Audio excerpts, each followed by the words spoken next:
Bienvenidas y bienvenidos. Hoy vamos a meternos de lleno en un caso bastante complejo. Tiene negocios internacionales, contratos del gobierno en Honduras y acusaciones serias de corrupción bajo una ley de Estados Unidos, la FCPA. Exacto. La ley de prácticas corruptas en el extranjero. Un tema siempre delicado. Sí, y tenemos bastante material aquí. La acusación formal, un comunicado del Departamento de Justicia. También la declaración de hechos de uno de los acusados, que, ojo, ya se declaró culpable.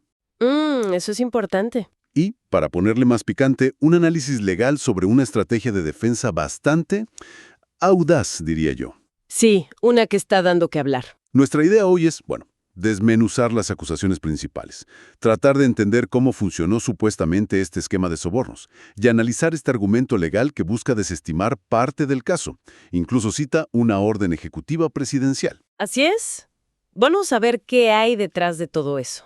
Ok, empecemos por los actores. ¿Quiénes son los principales señalados por el Departamento de Justicia? Bueno, son 3 personas clave. Primero, Carl Zaglin, que es un empresario de Georgia, dueño de una empresa de uniformes. Ajá. Luego está Francisco Roberto Cosenza Centeno. Él era el director ejecutivo de TASA. Y TASA era la agencia del gobierno hondureño que compraba cosas como uniformes para la Policía Nacional de Honduras. Entiendo. ¿Y el tercero? El tercero es Aldo Néstor Marchena, un intermediario, digamos. Tiene doble ciudadanía, estadounidense y peruana, y vivía en Florida. Ok. Y para la ley esta, la FCPA, Cosenza, al ser director de TASA... Exacto. Bajo la FCPA se le considera un funcionario extranjero. Eso es clave para que aplique la ley. Claro. Entonces, ¿cuál es el meollo de la acusación? ¿Qué dicen que pasó?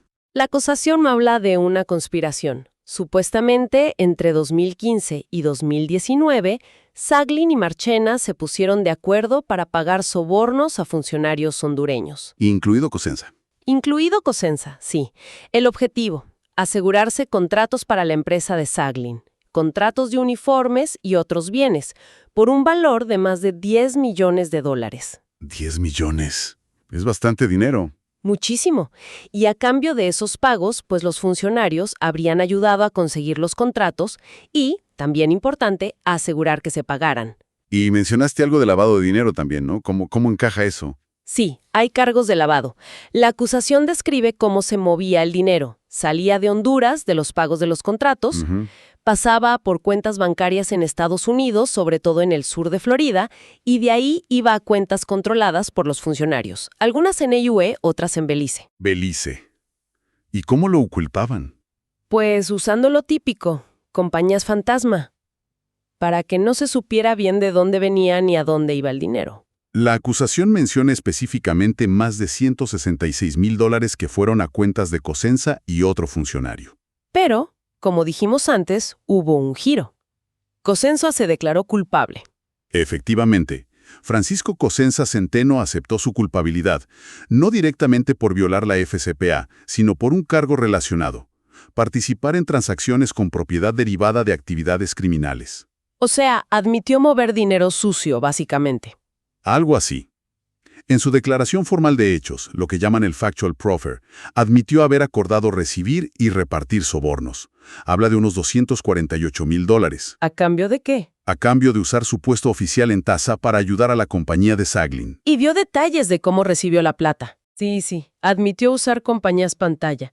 Mencionó DC Investment Limited en Belice y DC Investment Holdings Inc. en Florida. Y cuentas bancarias específicas. Por ahí recibió unos $188,000 que le mandó Marchena, sabiendo que eran producto de actividades ilegales. ¡Qué detalle! Y cubría varios contratos, 2 grandes de uniformes, uno de gas lacrimógeno y hasta uno de ponchos que terminó curiosamente en la compra de relojes de lujo que se entregaron en Florida. Vaya historia con los relojes. Pero mientras Cosenza confiesa, Zaglin está contraatacando legalmente. Presentó una moción para que desestimen los cargos de FCPA en su contra. Ahí es donde se pone interesante, ¿no? Exactamente. Ahí está el nudo legal, ahora mismo. El argumento central de Zaglin es una distinción, bastante técnica. Dice que los pagos que se hicieron fueron gratificaciones, no sobornos. Gratificaciones versus sobornos. ¿Cuál es la diferencia según ellos? A ver, ellos dicen Los sobornos se pagan antes de la decisión para influenciar que te den el contrato.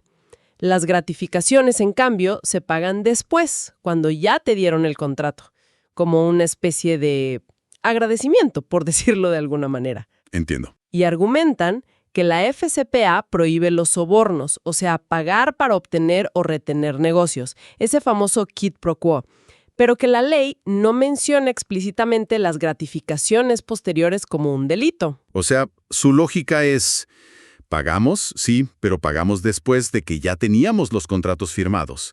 Así que ese pago no pudo influir en la decisión original, por lo tanto, no es un soborno bajo la FCPA. Algo así. Precisamente esa es la línea. Dicen que como no hubo un acuerdo previo de pagar a cambio del contrato, falta ese elemento corrupto de algo a cambio de algo que exige la FCPA. Es audaz, como decíamos. Y no se quedan ahí.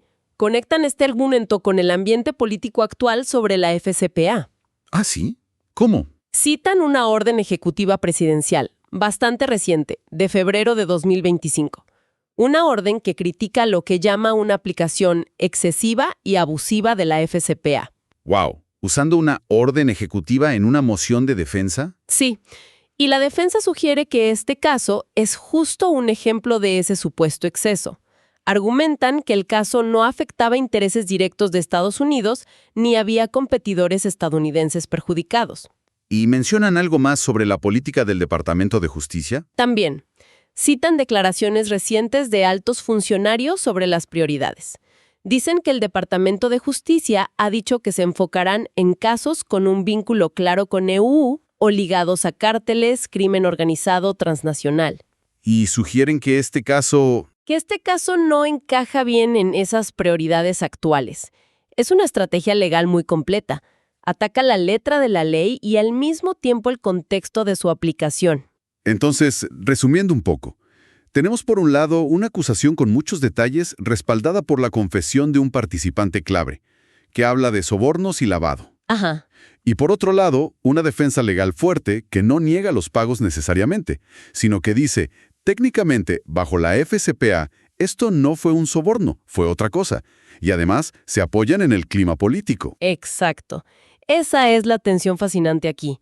Vemos el supuesto mecanismo de la corrupción, las transferencias, las empresas pantalla, todo el detalle. Pero también vemos cómo la defensa usa la letra pequeña de la ley y la política de persecución penal para intentar desmontar el caso. La pregunta clave es, ¿fueron sobornos o gratificaciones? ¿Y es relevante esta diferencia bajo la FCPA?